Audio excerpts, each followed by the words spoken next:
A Christmas Carol by Charles Dickens. Stave 1. Marley's Ghost. Marley was dead, to begin with.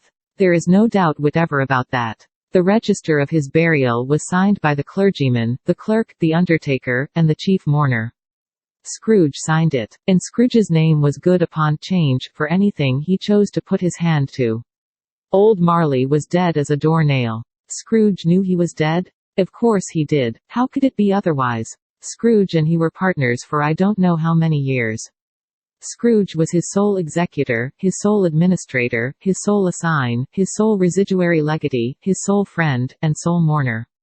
And even Scrooge was not so dreadfully cut up by the sad event, but that he was an excellent man of business on the very day of the funeral, and solemnized it with an undoubted bargain. The mention of Marley's funeral brings me back to the point I started from. There is no doubt that Marley was dead. This must be distinctly understood, or nothing wonderful can come of the story I am going to relate. Scrooge never painted out old Marley's name. There it stood, years afterward, above the warehouse door, Scrooge and Marley. The firm was known as Scrooge and Marley. Sometimes people new to the business called Scrooge, and sometimes Marley, but he answered to both names. It was all the same to him. Oh, but he was a tight-fisted hand at the grindstone, Scrooge, a squeezing, wrenching, grasping, scraping, clutching, covetous old sinner. Hard and sharp as flint, from which no steel had ever struck out, generous fire, secret and self-contained, and solitary as an oyster. The cold within him froze his old features, nipped his pointed nose, shriveled his cheek, stiffened his gait, made his eyes red, his thin lips blue, and spoke out shrewdly in his grating voice. A frosty rime on his head, and on his eyebrows, and his wiry chin. External heat and cold had little influence on Scrooge. No warmth could warm, no wintry weather chill him. No wind that blew was bitterer than he, no falling snow was more intent upon its purpose, no pelting rain less open to entreaty. Foul weather didn't know where to have him. The heaviest rain, and snow, and hail, and sleet, could boast of the advantage over him in only one respect. They often came down handsomely, and Scrooge never did. Nobody ever stopped him in the street to say, with gladsome looks, "My dear Scrooge, how are you? When will you come to see me?" No beggars implored him to bestow a trifle, no children asked him what it was o'clock. No man or woman ever once in all his life inquired the way to such and such a place, of Scrooge. But what did Scrooge care? It was the very thing he liked. To edge his way along the crowded paths of life, warning all human sympathy to keep its distance, was what the knowing ones call nuts to Scrooge. Once upon a time, of all the good days in the year, on Christmas Eve, old Scrooge sat busy in his counting house. It was cold, bleak, biting weather, foggy withal, and he could hear the people in the court outside, go wheezing up and down, beating their hands upon their breasts, and stamping their feet upon the pavement stones to warm them. The city clocks had only just gone 3, but it was quite dark already, it had not been light all day, and candles were flaring in the windows of the neighboring offices, like ruddy smears upon the palpable brown air. The door of Scrooge's counting house was open, that he might keep his eye upon his clerk, who in a dismal little cell beyond, a sort of tank, was copying letters. Scrooge had a very small fire, but the clerk's fire was so very much smaller that it looked like one coal. But he couldn't replenish it, for Scrooge kept the coal box in his own room, and so surely as the clerk came in with the shovel, the master predicted that it would be necessary for them to part. Wherefore the clerk put on his white comforter, and tried to warm himself at the candle, in which effort, not being a man of strong imagination, he failed. "A Merry Christmas, Uncle." "God save you," cried a cheerful voice. It was the voice of Scrooge's nephew, who came upon him so quickly that this was the first intimation he had of his approach. "Bah," said Scrooge. "Humbug," he had so heated himself with rapid walking in the fog and frost, this nephew of Scrooge's, that he was all in a glow, his face was ruddy and handsome, his eyes sparkled, and his breath smoked again. "Christmas a humbug, Uncle," said Scrooge's nephew. "You don't mean that." "I am sure I do," said Scrooge. "Merry Christmas. What right have you to be merry? What reason have you to be merry? You're poor enough." "Come then," returned the nephew gaily. "What right have you to be dismal? What reason have you to be morose? You're rich enough." Scrooge, having no better answer ready on the spur of the moment, said, "Bah," again, and followed it up with, "Keep Christmas in your own way, and let me keep it in mine." "Keep it," repeated Scrooge's nephew. "But you don't keep it, let me leave it alone, then," said Scrooge. "Much good may it do you." "Much good it has ever done you. There are many things from which I might have derived good, by which I have not profited, I dare say," returned the nephew, "Christmas among the rest.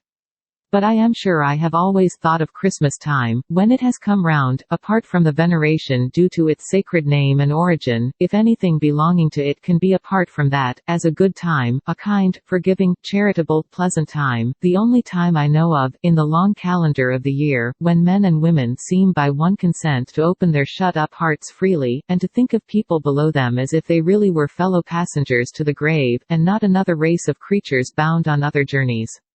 And therefore, uncle, though it has never put a scrap of gold or silver in my pocket, I believe that it has done me good, and will do me good, and I say, God bless it." The clerk in the tank involuntarily applauded. Becoming immediately sensible of the impropriety, he poked the fire, and extinguished the last frail spark forever. "Let me hear another sound from you," said Scrooge, "and you'll keep your Christmas by losing your situation. You're quite a powerful speaker, sir," he added, turning to his nephew. "I wonder you don't go into Parliament. Don't be angry, uncle." "Come, dine with us tomorrow." Scrooge said that he would see him. Yes, indeed he did. He went the whole length of the expression, and said that he would see him in that extremity first. "But why?" cried Scrooge's nephew. Why did you get married?" said Scrooge. "Because I fell in love." "Because you fell in love," growled Scrooge, as if that were the only one thing in the world more ridiculous than a Merry Christmas. "Good afternoon." "Nay, uncle, but you never came to see me before that happened." "Why give it as a reason for not coming now?" "Good afternoon," said Scrooge. "I want nothing from you, I ask nothing of you, why cannot we be friends?" "Good afternoon," said Scrooge. "I am sorry, with all my heart, to find you so resolute. We have never had any quarrel, to which I have been a party. But I have made the trial in homage to Christmas, and I'll keep my Christmas humor to the last. So a Merry Christmas, uncle." "Good afternoon," said Scrooge. "And a Happy New Year." "Good afternoon," said Scrooge. His nephew left the room without an angry word, notwithstanding. He stopped at the outer door to bestow the greetings of the season on the clerk, who, cold as he was warmer than Scrooge, for he returned them cordially. "There's another fellow," muttered Scrooge, who overheard him, "my clerk, with 15 shillings a week, and a wife and family, talking about a Merry Christmas. I'll retire to Bedlam." This lunatic, in letting Scrooge's nephew out, had let 2 other people in. They were portly gentlemen, pleasant to behold, and now stood, with their hats off, in Scrooge's office. They had books and papers in their hands, and bowed to him. "Scrooge and Marley's, I believe," said one of the gentlemen, referring to his list.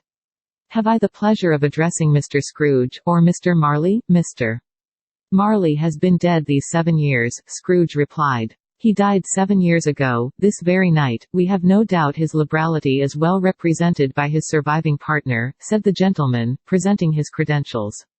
It certainly was, for they had been 2 kindred spirits. At the ominous word, liberality, Scrooge frowned, and shook his head, and handed the credentials back. "At this festive season of the year, Mr. Scrooge," said the gentleman, taking up a pen, "it is more than usually desirable that we should make some slight provision for the poor and destitute, who suffer greatly at the present time. Many thousands are in want of common necessaries, hundreds of thousands are in want of common comforts." "Sir, are there no prisons?" asked Scrooge. "Plenty of prisons," said the gentleman, laying down the pen again. "And the Union workhouses?" demanded Scrooge. "Are they still in operation?" "They are." "Still," returned the gentleman, "I wish I could say they were not. Under the impression that they scarcely furnish Christian cheer of mind or body to the multitude, a few of us are endeavoring to raise a fund to buy the poor some meat and drink, and means of warmth. We choose this time, because it is a time, of all others, when want is keenly felt, and abundance rejoices." "What shall I put you down for?" "Nothing," Scrooge replied. "You wish to be anonymous?" "I wish to be left alone," said Scrooge. "Since you ask me what I wish, gentlemen, that is my answer. I don't make merry myself at Christmas, and I can't afford to make idle people merry. I help to support the establishments I have mentioned, they cost enough, and those who are badly off must go there, many can't go there, and many would rather die. If they would rather die," said Scrooge, "they had better do it, and decrease the surplus population. "Besides, excuse me, I don't know that, but you might know it," observed the gentleman. "It's not my business," Scrooge returned. "It's enough for a man to understand his own business, and not to interfere with other people's. Mine occupies me constantly. Good afternoon, gentlemen." Seeing clearly that it would be useless to pursue their point, the gentleman withdrew. Scrooge resumed his labors with an improved opinion of himself, and in a more facetious temper than was usual with him. At length the hour of shutting up the counting-house arrived. With an ill will Scrooge dismounted from his stool, and tacitly admitted the fact to the expectant clerk in the tank, who instantly snuffed his candle out, and put on his hat. "You'll want all day tomorrow, I suppose?" said Scrooge. "If quite convenient, sir." "It's not convenient," said Scrooge, "and it's not fair. If I was to stop half a crown for it, you'd think yourself ill-used, I'll be bound." The clerk smiled faintly. "And yet," said Scrooge, "you don't think me ill-used, when I pay a day's wages for no work." The clerk observed that it was only once a year. "A poor excuse for picking a man's pocket every 25th of December," said Scrooge, buttoning his great coat to the chin. "But I suppose you must have the whole day. Be here all the earlier next morning." The clerk promised that he would, and Scrooge walked out with a growl. The office was closed in a twinkling, and the clerk, with the long ends of his white comforter dangling below his waist, for he boasted no great coat, went down a slide on Cornhill, at the end of a lane of boys, 20 times, in honor of its being Christmas Eve, and then ran home to Camden Town as hard as he could pelt, to play at blindman's buff. Scrooge took his melancholy dinner in his usual melancholy tavern, and having read all the newspapers, and beguiled the rest of the evening with his banker's book, went home to bed. He lived in chambers which had once belonged to his deceased partner. They were a gloomy suite of rooms, in a lowering pile of building up a yard, where it had so little business to be, that one could scarcely help fancying it must have run there when it was a young house, playing at hide and seek with other houses, and have forgotten the way out again. It was old enough now, and dreary enough, for nobody lived in it but Scrooge, the other rooms being all let out as offices. Every room above, and every cask in the wine merchant's cellars below, appeared to have a separate peal of echoes of its own. Scrooge was not a man to be frightened by echoes.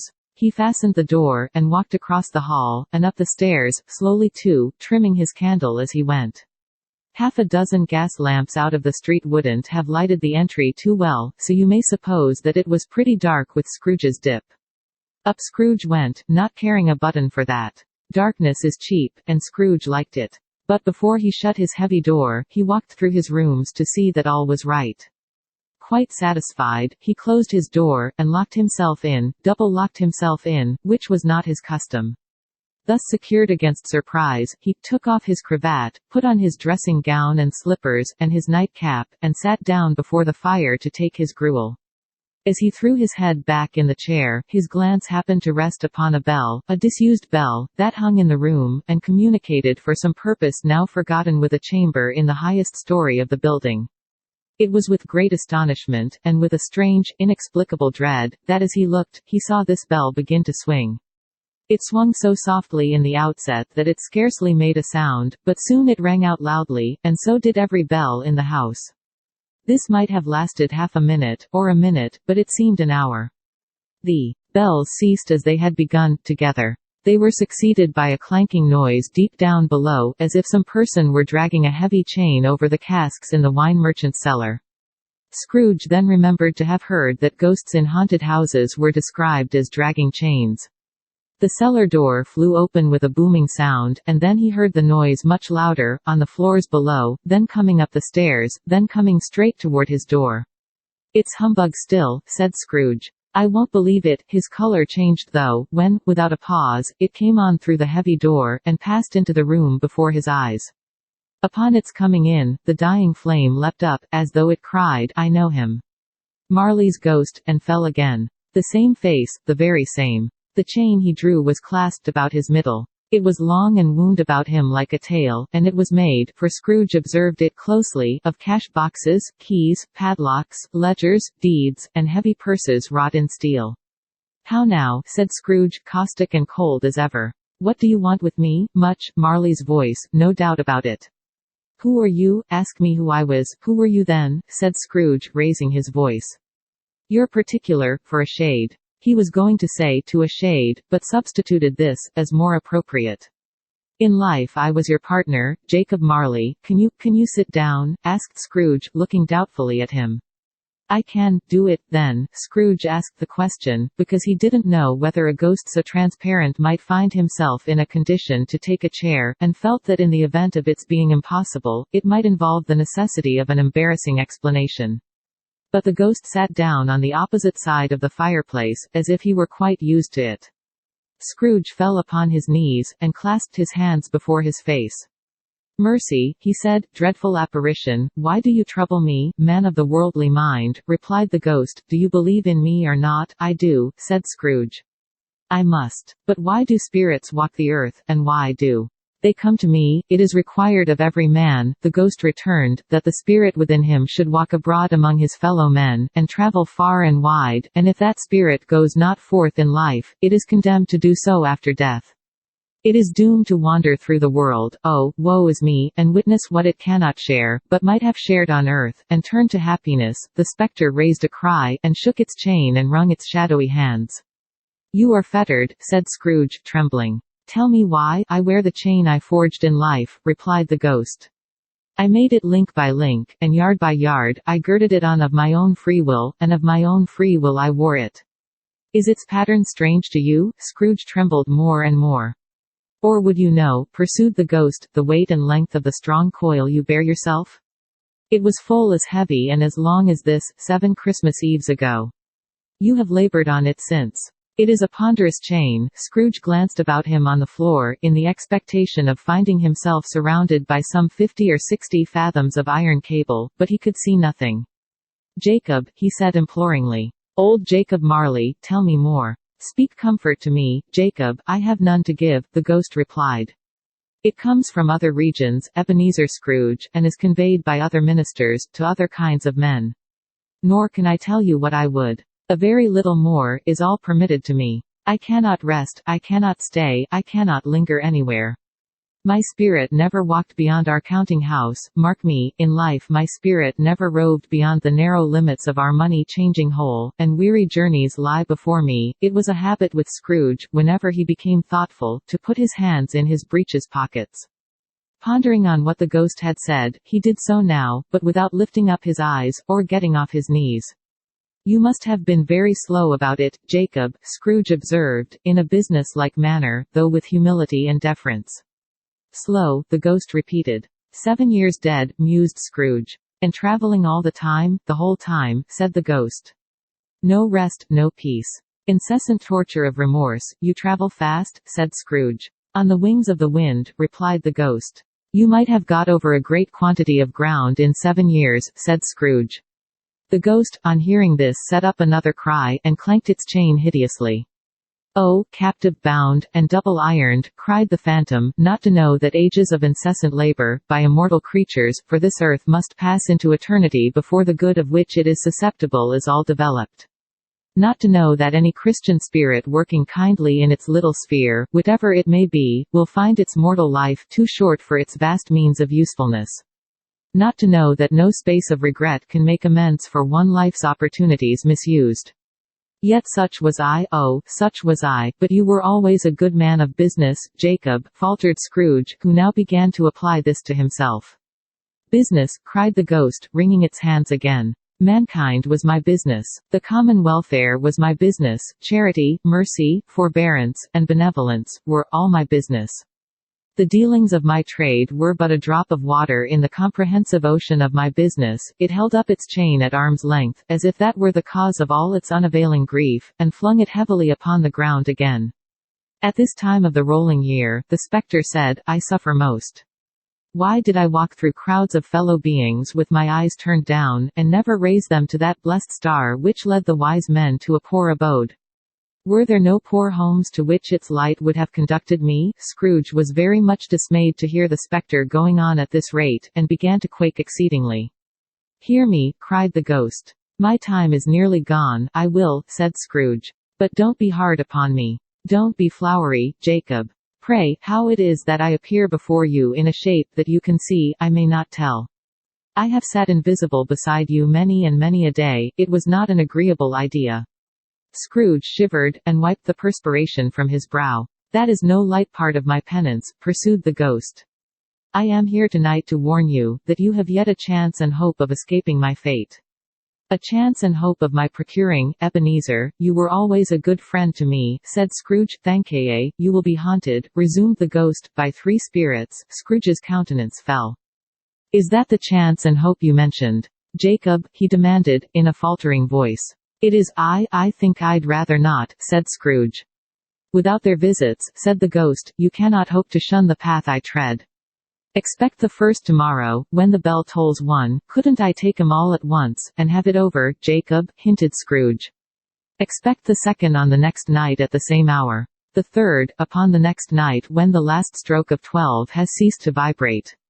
Look to see me no more, and look that, for your own sake, you remember what has passed between us." The apparition walked backward from him toward the window, and floated out upon the bleak, dark night.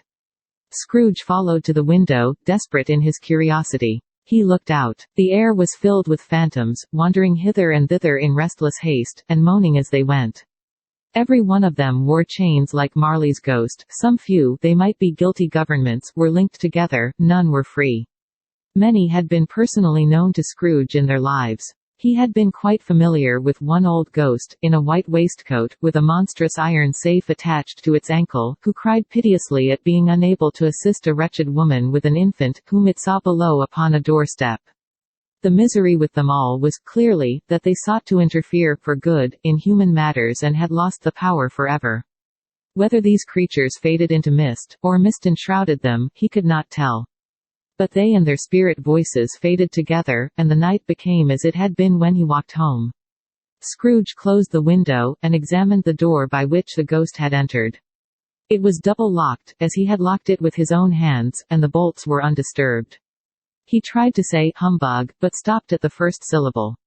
And being, from the emotion he had undergone, or the fatigues of the day, or his glimpse of the invisible world, or the dull conversation of the ghost, or the lateness of the hour, much in need of repose, went straight to bed, without undressing, and fell asleep upon the instant.